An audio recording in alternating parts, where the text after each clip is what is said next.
Hello everyone, welcome back to Novate pharma. तो दोस्तों, जैसा कि आप जानते हैं कि झारखंड जो है डीआई का वैकेंसी आई हुई है।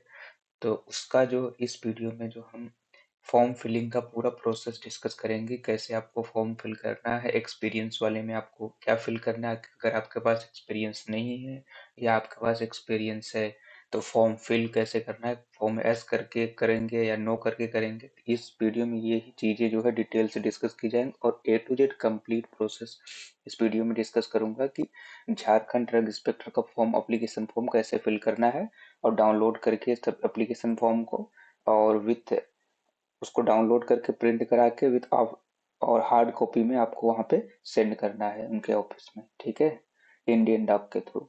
तो चलो वीडियो को शुरू करते हैं। और शुरू करने से पहले एक थोड़ा सा रिक्वेस्ट है कि अगर चैनल पर नए हो तो चैनल को सब्सक्राइब करो, लाइक करो, शेयर करो, ताकि इस तरह की वीडियो आपके पास पहुंचती रहे।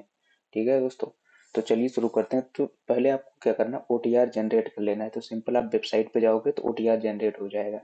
ओटीआर जनरेट होने के बाद तो ऐसा कुछ आपका एक डैशबोर्ड बन जाएगा, देख सकते हो यहाँ पे। तो डैशबोर्ड आपका ऐसा कुछ बन जाएगा। तो यहाँ पे आपका नाम यहाँ पे शो हो सकता है और ऐसा कुछ। आप ये सब बेसिक डिटेल आपसे पूछी जाएंगी। तो आप जब ओटीआर का फॉर्म फिल कर रहे होगे तो ये सब चीजें आपको फिल करना होगा। मोबाइल नंबर, जो भी प्रोफाइल अपडेट है, सिग्नेचर, सब चीजें अपलोड करनी होती है। तो एक ओटीआर नंबर आपका मिल जाएगा यहाँ पे, जो आपके बेसिक डिटेल इन्फॉर्मेशन है तो यहाँ पे आ जाए। तो अब आपको क्या करना है, तो आप अगर ओटीआर जनरेट कर लिए तो दूसरा प्रोसीजर ये है। यहाँ पे आप देख सकते हैं अप्लाई फॉर पोस्ट। तो इस पे आप जैसे क्लिक करेंगे तो ये वाले साइट पे आप देखो, यहाँ पे ऐसे रिडायरेक्ट हो जाओगे इस पे। तो इसमें देख सकते हैं, इसमें जो करंट वैकेंसी ओपन है झारखंड पब्लिक कमीशन पे, जैसे ये हो गया डायरेक्टर का हो गया और कंबाइंड सिविल सर्विसेज का हो गया। हम बात करेंगे ड्रग इंस्पेक्टर का, ठीक है। तो यहाँ देख सकते हो रजिस्ट्रेशन स्टार्ट डेट है 19/1/2026, सॉरी 29/1/2026 से, और लास्ट डेट है 18/2/2026, मीन 18 फरवरी जो लास्ट डेट है। और फी पेमेंट का लास्ट डेट है 19 फरवरी, ठीक है। और हार्ड कॉपी आपको सबमिट कब तक करनी है, तो हार्ड कॉपी 5 मार्च 2026 तक उनके ऑफिस में पहुंच जाना चाहिए। उसके बाद अगर आप सेंड करोगे या नहीं पहुंच पा रहे इस डेट के टाइमलाइन के थ्रू, तो भाई एक्सेप्ट नहीं होगा एप्लीकेशन फॉर्म, वो रिजेक्ट कर देंगे। सिंपल सा उनका फंडा है, ठीक है। तो अब क्या करना है आपको, तो आपको यहाँ इस पर क्लिक करना है, ठीक है। क्लिक हेयर टू अप्लाई, ठीक है। तो इस पे जैसे आप क्लिक करोगे तो ये वाली साइट आपको ओपन हो जाए। तो इसमें ये सब बेसिक इंफॉर्मेशन जो भी है, इंपॉर्टेंट इंस्ट्रक्शंस हैं, उसको आप पढ़ के यस आई एग्री पे क्लिक कर देना है। तो आई एग्री पे जैसे क्लिक करेंगे तो ये वाले जब साइट पे आप रीडायरेक्ट होंगे तो यहाँ पे एक्सपीरियंस वाला डिटेल आपका ओपन होगा, ठीक है। एक्सपीरियंस वाला डिटेल में यही सबसे ज्यादा कंट्रोवर्सी है कि देखो, इन्होंने ऑप्शन ही नहीं दे रखा है यस एंड नो का। तो आपको क्लिक ही करना पड़ेगा, इस तीनों ऑप्शन में से एक को आपको क्लिक करना पड़ेगा। तो यहाँ पे आप जैसे इस पे क्लिक करके नेक्स्ट करेंगे, सेव एंड नेक्स्ट करेंगे तो आगे बढ़ जाएगा। लेकिन इससे पहले आपको ये फिल करना ही होगा। तो इसमें आप क्या कर सकते हो भाई, देखो जिसके पास एक्सपीरियंस है उसका तो सही है, वो तो फिल कर देगा अपने। अगर आपके पास नहीं है तो आप मिस या गलत इंफॉर्मेशन फिल नहीं कर सकते, बाद में आपको क्लेम करने में दिक्कत होगी। अगर आप हाई कोर्ट में इसका जो है केस करते हैं तो यहाँ पे दिक्कत हो सकती है। तो आप, मैं ये कहूँगा, जैसे आपने बैचलर ऑफ फार्मेसी कंप्लीट करी है तो यहाँ पे आप क्या करोगे, जस्ट फिल पोस्ट, आप नेम में आप लिखोगे स्टूडेंट लिख दो, ऑर्गेनाइजेशन में अपना कॉलेज का नाम लिख दो, डिपार्टमेंट का नाम लिख दो। और ये नेचर ऑफ पोस्ट में दो है, एक जब इस पे सेलेक्ट करोगे एक परमानेंट आएगा और एक कंट्रेक्चुअल आएगा। कंट्रेक्चुअल पे कर दो और टाइप ऑफ एक्सपीरियंस में जैसे रिसर्च डाल देना, ठीक है। तो ऐसे डाल के और फाइल आप यहाँ पे क्या अपलोड करोगे, कौन सी फाइल, तो यहाँ पे फाइल अपनी मार्कशीट या डिग्री सर्टिफिकेट आप अपलोड कर देना बस। और सिंपल क्या करोगे, ऐड एक्सपीरियंस पर क्लिक करके सेव एंड नेक्स्ट कर देना। तो फॉर्म जो है आगे फॉरवर्ड हो जाएगा। इससे ये होता है कि आप कोई भी या मिस इंफॉर्मेशन फिल नहीं कर रहे हो। तो एक्सपीरियंस नहीं, इनको हटाना पड़ेगा क्योंकि बाद में नोटिफिकेशन ही जरूर देंगे कि हटाना पड़ेगा।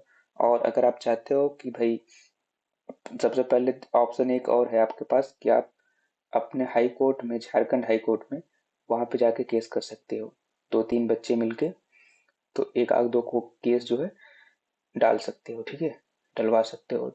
तो उससे क्या होगा, हियरिंग होगी, जो भी चीजें होगी प्रोसेस, तो इनको हटाना पड़ेगा, क्योंकि ऑलरेडी सुप्रीम कोर्ट ने इस पे गाइडलाइन दे रखा है कि आप कंपलसरी नहीं कर सकते या मैंडेटरी कर ही नहीं सकते 18 मंथ का एक्सपीरियंस, ठीक है।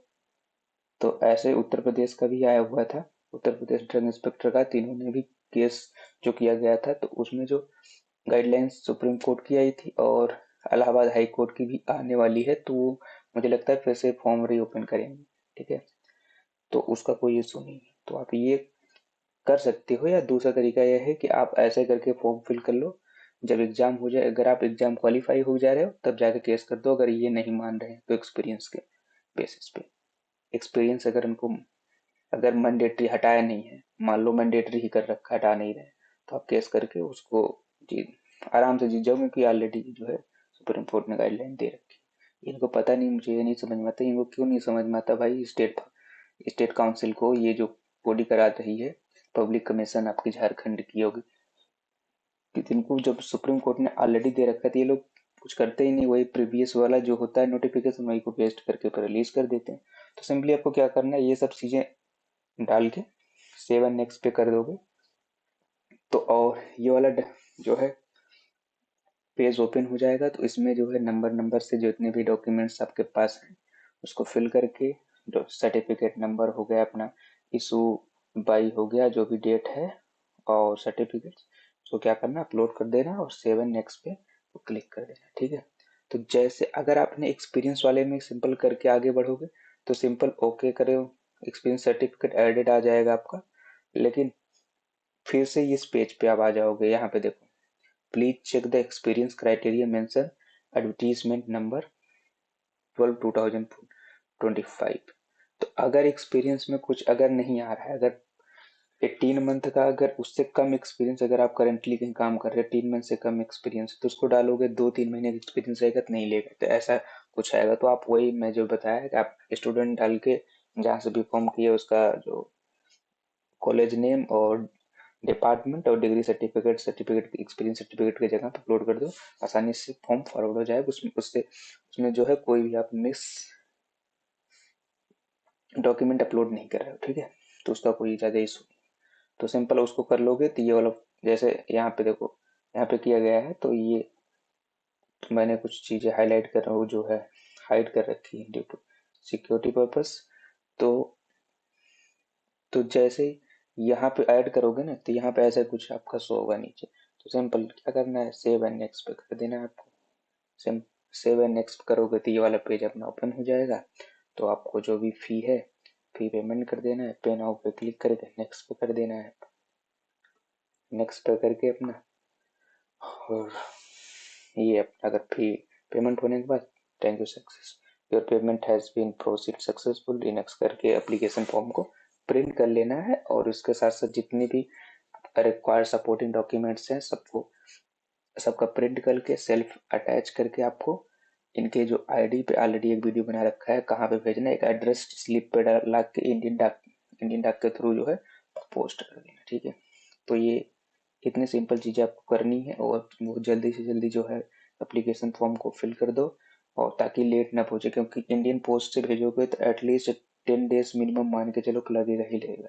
अभी अगर आप लेट कर दे रहे हो तो 10 डेज अगर नहीं पहुंच पा रहा, आपने मान लो फॉर्म फिल कर दिया लेकिन वहां नहीं पहुंच पा रहा हार्ड कॉपी आपका, तो रिजेक्ट हो जाएगा फॉर्म। तो ये सिंपल सा इनका प्रोसीजर है, उसको जल्दी से जल्दी एप्लीकेशन फॉर्म फिल करके आप फिल कर सकते हो। अगर कोई भी डाउट हो regarding application form filling process Jharkhand DI के रिलेटेड, तो कमेंट बॉक्स ओपन है, उसमें कमेंट करो, वो भी दिक्कत हो मैं रिप्लाई करने की कोशिश करूंगा। और ये वीडियो मुझे पहले बनानी चाहिए थी, लेकिन शेड्यूल बिजी होने के कारण थोड़ा बना नहीं पाया। तो मिलते हैं किसी और नई वीडियो में, थैंक यू फॉर वॉचिंग।